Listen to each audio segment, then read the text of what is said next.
الحمد للہ رب العالمین والصلاة والسلام علی اشرف الانبیاء والمرسلین نبینا محمد وعلی آلہ وصحبہ اما بعد۔ اسوۃ حسنہ کی روشنی میں زندگی کو خوبصورت بنانے اور اس سے لطف اندوز ہونے کے لیے جو ہم سنہری اصول پڑھ رہے ہیں، اس میں ہمارا آج کا جو موضوع ہے وہ یہ ہے کہ زندگی کی مشکلات سے ہم کس طرح جان چھڑائیں، یعنی ہمیں مشکلات سے جان چھڑانا چاہیے اور مشکلات کو دعوت نہیں دینی چاہیے۔ قصہ یوں ہے کہ اسپتال سے چیک اپ کے بعد اس کی رپورٹ بتا رہی تھی کہ وہ ذہنی دباؤ اور ڈائبٹیز جیسی بیماریوں میں مبتلا ہے۔ اس کی وجہ یہ تھی کہ وہ لوگوں میں کامل مثالیت یعنی آئیڈیلزم تلاش کرنے کا عادی تھا۔ یوں اس بیچارے نے اپنے آپ کو المناک عذاب میں ڈال رکھا تھا، یعنی ہر چیز میں اس نے آئیڈیلز بنائے ہوئے تھے، وہی تلاش کرتا رہتا تھا، جس کی وجہ سے وہ ہمیشہ ہر ایک سے اس کو شکایت رہتی تھی اور تنگی رہتا تھا۔ ہمیشہ بیوی سے تنگ رہتا، بات بات پہ ٹوکتا رہتا تھا، برتن ٹوٹ جانے پر واویلا مچانا تھا، صفائی ستھرائی پر اس کو ہمیشہ مسئلہ رہتا تھا، اور اس کے کپڑوں کی جب استری کی جاتی تھی تو اس میں بھی اس کو بہت مسائل ہوتے تھے، اور اولاد کے ساتھ بھی اس کا یہی رویہ تھا، یعنی بیٹے کے کم مارکس آئے تو اس کی پہلی پوزیشن کیوں نہ آئی، یعنی پہلی پوزیشن سے تھوڑا کم کیوں آ گیا، پہلی پوزیشن آنی چاہیے تھی۔ ایک بچے کو پہاڑا یاد نہیں ہے، یعنی ٹیبلز یاد نہیں تو کیوں نہیں یاد ہے۔ مطلب اس کا یہ تھا اس کے گھر والوں سے طرز عمل، اور گھر کے باہر بھی دوستوں اور اس کے جو رفقۂ کار تھے ان کے درمیان بھی اس کی صورتحال ایسے ہی تھی، اور بلکہ اس سے کہیں زیادہ پیچیدہ تھی۔ تو اصل میں کیا ہے کہ اگر ہم اپنے آپ کو درگزر کرنے اور حالات کے رنگ میں ڈھالنے کا عادی نہ بنائیں گے تو جلدی شدید تھکاوٹ کا ہم شکار ہو کر بیٹھ جائیں گے۔ چھوٹی موٹی باتیں نظر انداز کرنے اور وہم و گمان میں نہ پڑنے کی روش اپنائیں، زندگی میں کامرانی آپ کا مقدر بنے گی۔ ایک چھوٹا سا واقعہ ہے کہ ایک نوجوان نے اپنے ایک بزرگ سے کہا کہ مجھے اس کو شادی کرنی تھی تو مجھے رفیقہ حیات کے انتخاب میں میری مدد فرمائیے۔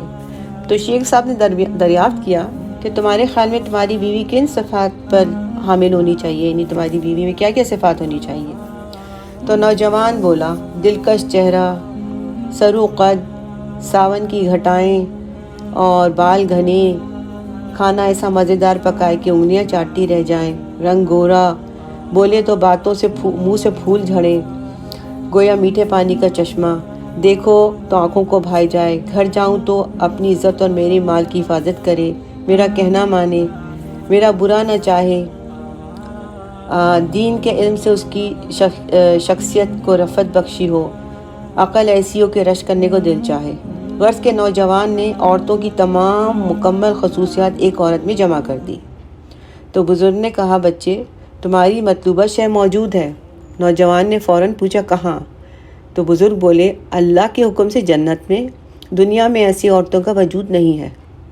بالکل صحیح بات انہوں نے کہی کہ دنیا میں رہ کے دنیا ہی کی مخلوق کے بارے میں سوچنا چاہیے، دنیا میں رہ کے دنیا ہی کی میں جو معاملات ہیں اسی کے بارے میں سوچنا چاہیے۔ دنیا کے باہر کی چیز کو سوچیں گے تو پھر خود ہی مشکلات میں پڑ جائیں گے۔ اس لیے اپنے لیے مشکلات تلاش نہ کریں، دنیا میں رہتے ہوئے اپنے آپ کو درگزر کا عادی بنانے کی ہمیں کوشش کرنی چاہیے۔ نبی صلی اللہ علیہ وسلم کا طریقہ زندگی بھی یہی تھا۔ آپ اکثر اوقات درگزر سے کام لیتے تھے۔ ایسا بھی ہوتا کہ آپ صبح کے وقت سخت بھوک کی حالت میں گھر جاتے اور پوچھتے کیا کھانے کو کچھ ہے؟ گھر والے نفی میں جواب دیتے تو فرماتے، تب میں نے روزہ رکھ لیا ہے، میں روزے سے ہوں۔ آپ صلی اللہ علیہ وسلم اس بات کی وجہ سے مشکلات نہیں کھڑی کرتے تھے، نہ یہ کہتے تھے کہ تم نے کھانا تیار کیوں نہیں کیا، نہیں صرف یہ کہہ کر بات ختم کر دی کہ تب میں روزے سے ہوں۔ عام لوگوں سے بھی رسول صلی اللہ علیہ وسلم کا رویہ جو ہے بہت رحم دلانہ تھا۔ کلثوم بن حسین رضی اللہ تعالیٰ عنہ صحابہ میں سے تھے۔ ان کا بیان ہے کہ میں نبی صلی اللہ علیہ وسلم کے ہمراہ غزوہ تبوک میں شریک تھا۔ ایک رات ہم ایک وادی میں سفر کر رہے تھے، لوگ دیر تک چلتے رہے، مجھے اونگ آنے لگی اور میری اونٹنی نبی صلی اللہ علیہ وسلم کی اونٹنی کے قریب ہونے لگتی، میں اچانک جاگ جاتا، اور اس ڈر سے کہ کہیں میری اونٹنی کی پالان رسول صلی اللہ علیہ وسلم پالان کی لکڑی جو ہے اور رسول صلی اللہ علیہ وسلم کی ٹانگ پہ نہ لگ جائے۔ میں اونٹنی کو دور ہٹاتا، راستے میں مجھے پھر اونگ آ گئی۔ اتنے میں میری اونٹنی رسول صلی اللہ علیہ وسلم کی اونٹنی سے جا کے ٹکرا گئی۔ پالان کی لکڑی رسول صلی اللہ علیہ وسلم کے پاؤں میں لگی۔ تکلیف کی شدت سے آپ کے منہ سے بے اختیار آواز نکلی۔ اس پہ میں بیدار ہوا اور پریشانی کے عالم میں نے کہا، یا رسول اللہ صلی اللہ علیہ وسلم، میرے لیے مغفرت کی دعا کیجیے۔ آپ صلی اللہ علیہ وآلہ وسلم نے پوری کشادہ دلی سے فرمایا، چلتے چلو۔ جی ہاں، صرف اتنا کہا کہ چلتے چلو اور بات ختم کر دی۔ انا کا مسئلہ نہیں بنایا، یہ نہیں کہا کہ مجھے تنگ کیوں کیا، سارا راستہ پڑا ہے تو میرے ساتھ چمٹ کے کیوں چل رہے ہو۔ نہیں، آپ صلی اللہ علیہ وسلم نے اپنی جان جھونپوں میں نہیں ڈالی۔ رسول صلی اللہ علیہ وسلم کا ہمیشہ یہی اسلوب تھا۔ ایک روز صحابہ کرام کے درمیان بیٹھے تھے، ایک خاتون چادر لے کر آئیں اور عرض گزار ہوئی، آپ کے لیے چادر میں نے اپنے ہاتھوں سے بنی ہے۔ رسول صلی اللہ علیہ وسلم نے چادر لی اور آپ کو چادر کی اس وقت واقعی میں ضرورت تھی۔ گھر گئے اور وہ چادر پہن کر آئے۔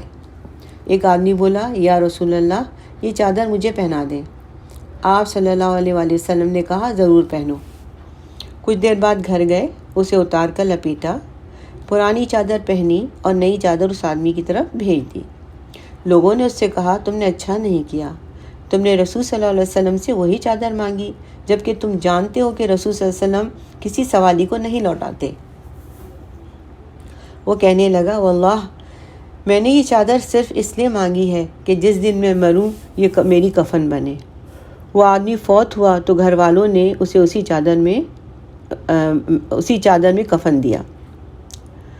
ایک دن رسول صلی اللہ علیہ وسلم صحابہ کرام کو عشاء کی نماز پڑھا رہے تھے۔ دو بچے مسجد میں داخل ہوئے۔ یہ فاطمہ رضی اللہ تعالیٰ عنہا کی فرزند ارجمند حسن اور حسین رضی اللہ تعالیٰ عنہما تھے۔ وہ دونوں اپنے نانا کے پاس آئے۔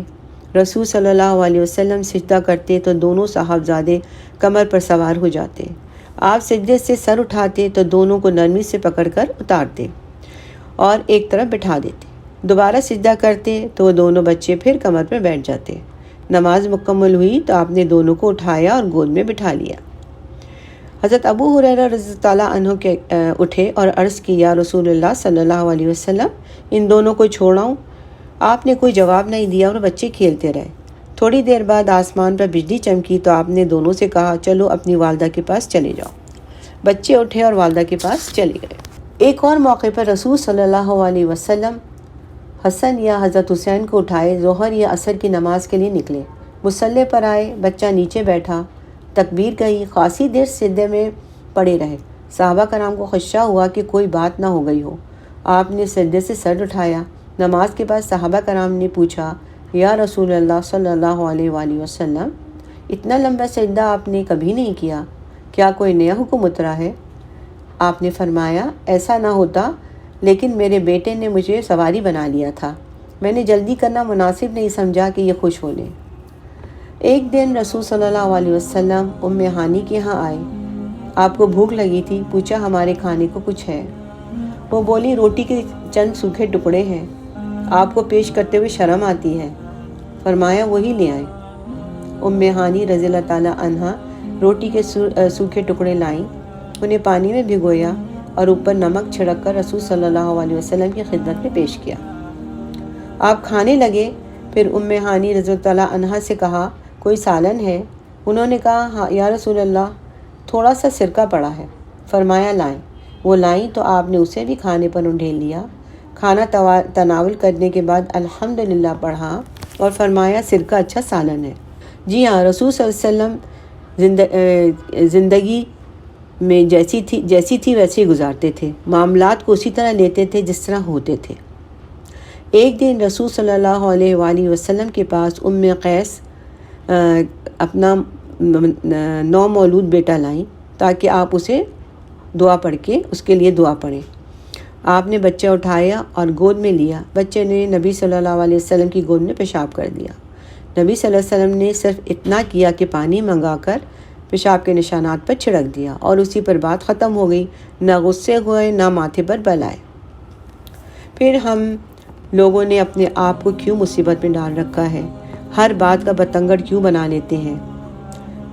یہ ضروری تو نہیں کہ آپ کا ماحول اور اس پہ رہنے والی ہر شے 100% آپ کی مرضی کے مطابق ہو۔ کسی نے کیا خوب کہا ہے کہ اگر تم کوئی عیب پاؤ تو یہ خلا پر کر دو، بلند اور بالا ہے وہ ذات جس میں کوئی عیب نہیں۔ بے شک بعض لوگ خواہ معاملات کو ان کے سائز سے زیادہ اہمیت دے کر اپنے اعصاب جلاتے رہتے ہیں۔ لوگوں کی وہ خطائیں جو آپ کی نظر سے پوشیدہ ہیں انہیں کریٹ کر نکالنے کی کوشش نہ کریں۔ دوسروں کی معذرت کو قبول کر لیں، کشادہ دلی سے قبول کریں، اور بالخصوص جو لوگ آپ کو چاہتے ہیں وہ اسی چاہت کی وجہ سے اور اسی چاہت کی بقا کے لیے آپ سے معافی کے طلبگار ہوتے ہیں، اور کوئی ذاتی مفاد ان کے سامنے نہیں ہوتا۔ ان کی معذرت تو صرف معذرت ضرور قبول کر لینی چاہیے، کم از کم ان کا دل نہ توڑیں۔ رسول صلی اللہ علیہ وآلہ وسلم کو دیکھیے، ایک دن آپ نے منبر پہ کھڑے ہو کر اتنی بلند آواز سے خطبہ دیا کہ عزت مآب خواتین کو ان کے گھروں میں آواز سنائی دی۔ آپ نے فرمایا، اے لوگو جو زبان سے ایمان لائے ہو اور ان کے دلوں میں ایمان داخل نہیں ہوا ہے، مسلمانوں کی غیبت نہ کیا کرو اور نہ ان کے عیب تلاش کیا کرو۔ جو اپنے بھائی کا عیب تلاش کرتا ہے اللہ تعالیٰ اس کا عیب تلاش کرتا ہے، اور جس کے عیب کے در پہ اللہ ہو جائے تو اسے اس کے گھر میں ذلیل و رسوا کر دیتا ہے۔ استغفر اللہ۔ یعنی یہاں پر رسول صلی اللہ علیہ وسلم نے بتایا کہ اے ایمان والو، اور یعنی کہ وہ لوگ جو یہ کام کرتے ہیں ان کے دل میں ایمان داخل ہی نہیں ہوا، تو اللہ تعالیٰ ہمیں اس چیز سے بچائے۔ تو لوگوں کی غلطیوں کا شمار مت کیجیے، لوگوں کے عیب نہ تلاش کیجیے، کشادہ دل بننے کی کوشش کیجیے۔ رسول صلی اللہ علیہ وآلہ وسلم مشکلات کھڑی کرنے کے حق میں بالکل نہیں تھے۔ رسول صلی اللہ علیہ وسلم ہمیشہ آسانیاں پیدا کرتے تھے، اور جب دو معاملات ہوتے تھے تو اس میں سے جو آسان معاملہ ہوتا تھا اس کو ہی وہ پسند کرتے تھے۔ صحابہ کرام کی ایک ہلکی پھلکی مجلس میں آپ نے فرمایا، سن لے، آپ میں سے کوئی بھی مجھے میرے اصحاب کی کوئی بات نہ پہنچائے، میں چاہتا ہوں کہ جب آپ کی طرف آیا کروں تو میرا سینہ صاف ہو۔ تو خلاصہ یہ ہے کہ ہمیں اپنے آپ کو عذاب میں مت ڈالنا چاہیے، اپنے آپ کو مشکلات میں نہیں ڈالنا چاہیے، اور ہم نے خاک اڑانے کی کوشش نہیں کرنی چاہیے۔ خاک جو بیٹھی اسے بیٹھا رہنے دیں، البتہ اگر خاک اڑنے لگے تو آستین سے ناک کو ڈھانپ لیں اور اپنی زندگی کا لطف اٹھائیں، مشکلات سے جان چھڑائیں اور زندگی میں آسانیاں پیدا کریں، اپنے لیے بھی اور دوسروں کے لیے بھی۔ اس میں بڑی برکت ہے، اور اللہ کی دی ہوئی اس خوبصورت زندگی کو ہم آسان اور خوشگوار بنائیں اور مشکلات سے چھٹکارا حاصل کریں، اور زندگی کو عذاب نہ بنائیں، اور اسوۃ حسنہ کی پر چل کر ہم زندگی کا لطف اٹھائیں، اور دوسروں کے لیے ہم آسانیاں تلاش کریں، اور دوسروں کے لیے ہم خوشی کا باعث بنیں، اور دوسروں کے لیے ہم راحت کا باعث بنیں۔ تو اللہ تعالیٰ ہم سب کو اسوہ حسنہ پر چلنے کی توفیق عطا فرمائے، آمین یا رب العالمین۔ ربنا تقبل منا انک انت السمیع العلیم وتب علینا انک انت التواب الرحیم، وآخر دعوانا ان الحمد للہ رب العالمین۔ اللہم صلی علی سیدنا محمد۔ سبحانک اللہم وبحمدک ونشہد ان لا الہ الا انت نستغفرک ونتوب الیک، آمین یا رب العالمین۔